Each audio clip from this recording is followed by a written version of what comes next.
ஸ்ரீகாளஹஸ்திக்கு அந்த பெயர் எப்படி வந்தது? பல ஆண்டுகளுக்கு முன்பு அங்கு சுயம்புவாக எழுந்த சிவலிங்கத்திற்கு வெயில் பட்டுவிடக்கூடாது என்று ஒரு சிலந்தி அந்த சிவலிங்கத்தை சுற்றி இரவெங்கும் பாடுபட்டு ஒரு கூடு அமைத்தது.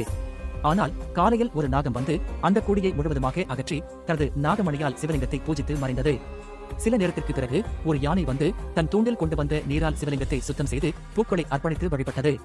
இந்த வகையில் தினமும் நடந்து கொண்டிருந்த போது அந்த சிலந்தி நாகத்தை அணுகி, நீ தினமும் வைக்கும் நாகமணிகளை ஒரு யானை வந்து அகற்றி விடுகிறது என்று கூறியது. சில நேரத்திற்கு பிறகு அந்த யானை வந்து நாகமணியை அகற்றி சுத்தம் செய்யவே கோபமுற்ற நாகம் நேராக யானையின் தும்பிக்குள் நுழைந்தது. உடனே யானை அருகில் இருந்த பாறையில் தனது தலையை பலமாக மோதியதால் அந்த பாறையில் இருந்த சிலந்தி, யானையின் தும்பிக்குள் நுழைந்த நாகம் மற்றும் அந்த யானை மூவரும் ஒரே நேரத்தில் உயிரிழந்தனர். அவர்களின் இறுதி விசுவாசத்தால் மகிழ்ந்த சிவன் அவர்களை தன்னிடம் இணைத்துக் கொண்டு அந்த இடத்திற்கு அவர்களது பெயர்களை சேர்த்து பெயரிட்டார். ஸ்ரீ என்பது சிலந்தியை குறிக்கும், காளி என்பது பாம்பை குறிக்கும், ஹஸ்தி என்பது யானையை குறிக்கும். அவ்வாறு அந்த இடத்திற்கு ஸ்ரீகாளஹஸ்தி என்ற பெயர் கிடைத்தது. இதே போன்ற மேலும் பல வீடியோக்களுக்கு சப்ஸ்கிரைப் செய்யுங்கள்.